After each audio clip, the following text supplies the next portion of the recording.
क्या हो, चक्रविधि ब्याज। चक्रविधि ब्याज पढ़ने से पहले साधारण ब्याज की ओर चलते हैं। साधारण ब्याज समझ लेते हैं कि साधारण ब्याज और चक्रविधि ब्याज में क्या अंतर है। तो साधारण ब्याज में अगर एसआई मतलब सिंपल इंटरेस्ट में अगर पी हमारा 2000 है, 2000 आर हमारा 10% और टी हमारा 2 वर्ष रहे तो एसआई बराबर पीआरटी बटा 100 यानी 2000 गुना 10 गुना 2 बटा 100 है। तो हमारा फाइनली रूप से हमारा 400 हमारा सिंपल इंटरेस्ट मतलब साधारण ब्याज आ गया। लेकिन सपोज दैट मान लीजिए यही एसआई की जगह सीआई रहे, मतलब साधारण ब्याज की जगह चक्रवृद्धि ब्याज रहे, यही क्या रहे, यही एसआई की जगह अगर यही सीआई रहे, क्या रहे, सीआई रहे, तो सीआई में अगर मान लीजिए पी हमारा 2000 है, 2000 मूलधन 2000 है, तो फर्स्ट ईयर हमारा जो लगेगा, जो फर्स्ट ईयर रहेगा तो जो 2000 का 10% हमारा मिलेगा 200। और जैसे ही सेकेंड ईयर में हम जाएंगे दोस्तों तो हमारा 2000 प्लस 200 यानी हमारा क्या 2200 का 10% लगेगा यानी 220। तो हम फाइनली रूप से ये कहना चाहते हैं दोस्तों कि जैसे ही हम सीआई की ओर जाएंगे तो हमारा ब्याज पर ब्याज लगेगा। जैसे मान लीजिए किसी आदमी को पैसा घट गया और पैसा आपने कहा कि हम साधारण ब्याज की जगह न देकर आपको हम चक्रवृद्धि ब्याज पर रुपया देंगे। तो चक्रवृद्धि ब्याज में जैसे ही आप रुपया देंगे, मान लीजिए 2000 आपने रुपया दिया तो प्रथम ईयर तो 200 रुपया आपका ब्याज मिला, लेकिन जैसे ही आपने कह दिया कि हम पैसा अब नहीं लेंगे, आपके पास ही रहने देंगे, तो हमारा ये 2200 पर ब्याज चलेगा। और फिर जैसे ही तीसरे वर्ष में आप जाइएगा, जैसे मान लीजिए तीसरे वर्ष में, तो ये 2000 तो हमारा रहबे करेगा मूलधन, इसमें 200 और जुटेगा और फिर इसे 220 फिर 220 सभन पे टोटल पे 10% हमको फिर से तीसरे साल में ब्याज देना पड़ेगा। तो फाइनली रूप से ये निकल के सामने आया दोस्तों कि चक्रवृद्धि ब्याज में ब्याज पर ब्याज मिलता है। तो क्या हमें फाइनल में चक्रवृद्धि ब्याज में सीआई में हमें ब्याज पर ब्याज लगेगा। क्या वो मिलेगा, हमें ब्याज पर ब्याज लगेगा। तो आइए कुछ उदाहरण द्वारा समझते हैं, पढ़ते हैं चक्रवृद्धि ब्याज।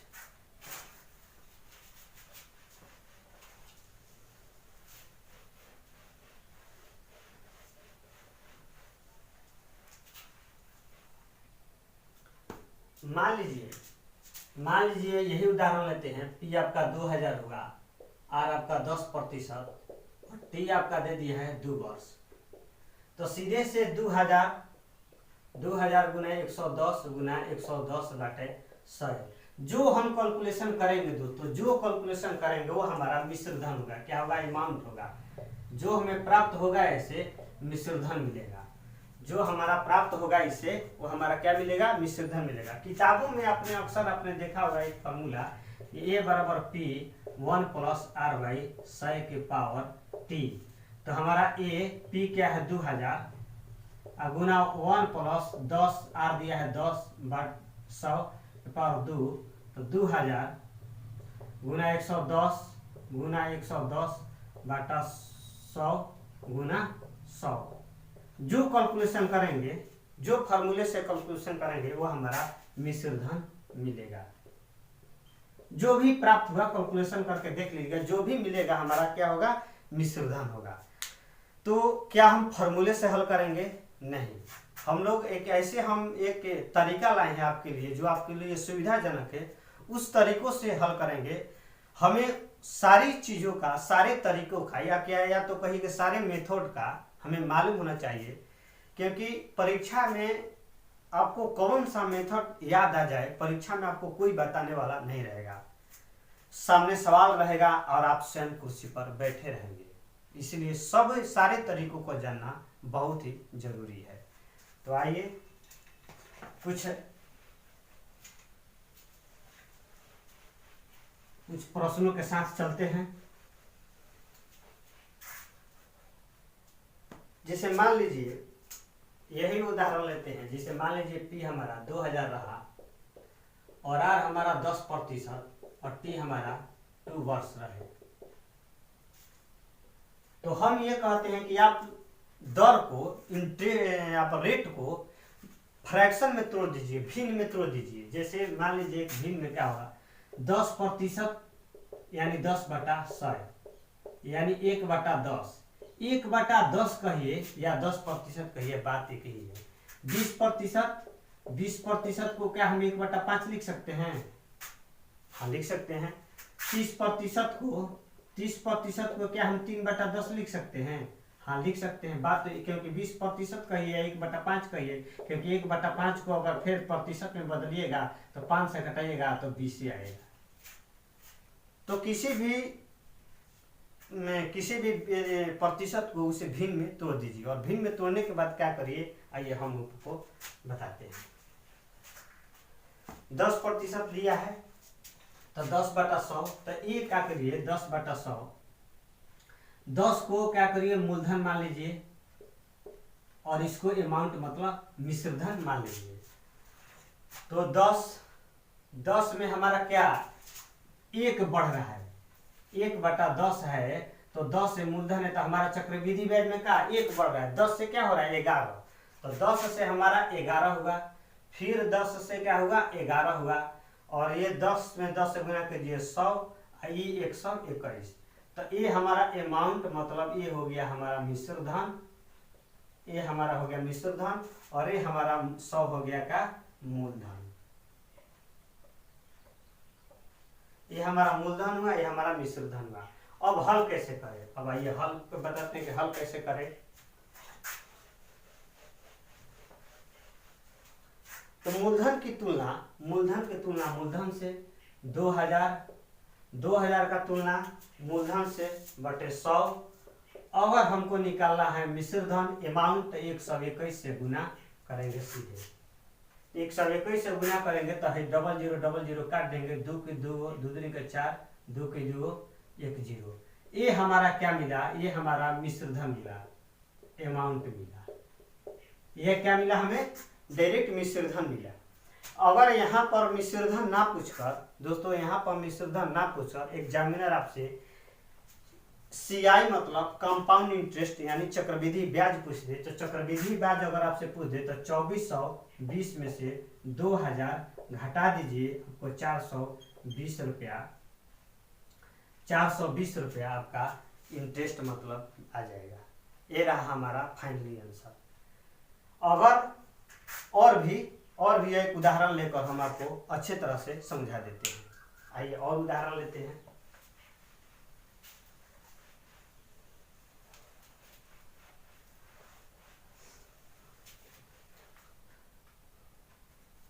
अगर मान लीजिए पी हमारा 5000 है, पी हमारा 5000 है और दर कितना दे, दर आपको मान लीजिए 15% रहे और टी आपका 2 वर्ष रखते हैं, 2 वर्ष है तो 15% को फ्रैक्शन में तोड़ दीजिए। 15% को फ्रैक्शन में तोड़ेगा तो 15/100, 15 5 2 20, ये पी और ये रहा अमाउंट। तो 20 से कितना बढ़ा 3, 20 से हमारा कितना हुआ 23, 20 3 23, ये 20 से कितना हुआ 23। अब इसको क्या है 20 गुना 20 423 का वर्ग करेगा 529। तो मूलधन की तुलना मूलधन से 5000 का तुलना किया 400 से। अगर हमें पूछा है टोटल अमाउंट तो 529 से गुना करेंगे। अगर हमें पूछा है मान लीजिए अगर पूछ दिया चक्रवृद्धि ब्याज, तो चक्रवृद्धि ब्याज अगर पूछता है तो 529 में से 400 घटा दीजिए, 129 से गुना कर दीजिए। ये हमारा अमाउंट मतलब यहाँ जो मिलेगा आपको मिश्रधन मिलेगा और यहाँ आपको CI मतलब आपको चक्रवृद्धि ब्याज मिलेगा। तो फाइनली उससे हमने आपको क्या बता दिया कि जैसा भी ये कॉन्सेप्ट से आपको बहुत ही अच्छा लगेगा। ये कॉन्सेप्ट हमें आशा है आप और उदाहरण देकर हम आपको समझा देते हैं। और कुछ उदाहरण है हमारे पास। डायरेक्ट देखिए, डायरेक्ट यहाँ से भी निकाल सकते हैं। जैसे मान लीजिए यहाँ से आपने मिश्र धन निकाल दिया यहाँ से, तो जितना मिश्रधन हुआ, जितना आपको मिश्रधन हुआ वहां से, उसमें से 5000 घटा दीजिए, आपको मिल जाएगा चक्रवृद्धि ब्याज। जो हल करेंगे आपको चक्रवृद्धि ब्याज में किसी तरह या तो 529 से गुना करिएगा तो आपको सीधे अमाउंट में चले जाइएगा मिश्रधन में, और 529 में से 400 घटाकर 129 से गुना करिएगा तो आपको सीधे आपको मिलेगा CI मतलब चक्रवृद्धि ब्याज। आइए कुछ और उदाहरण द्वारा हम लोग समझ लेते हैं।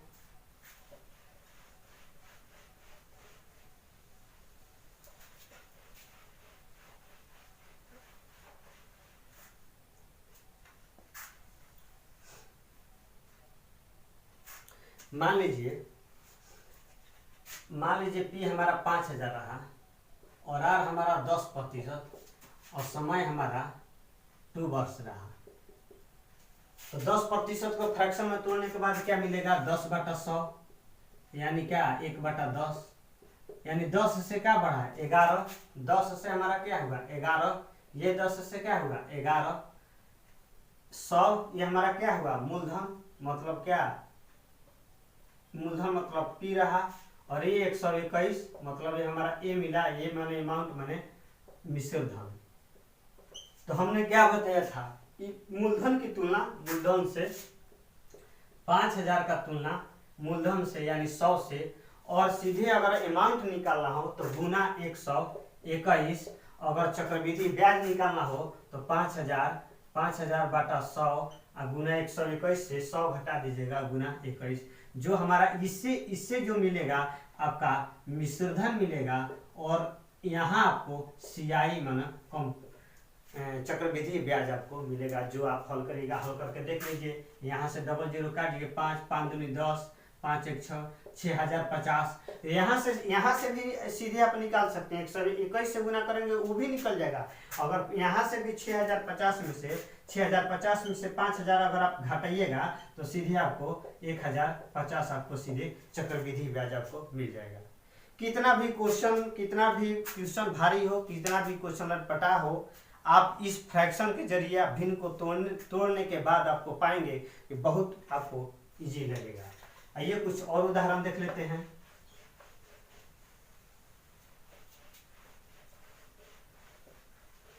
मान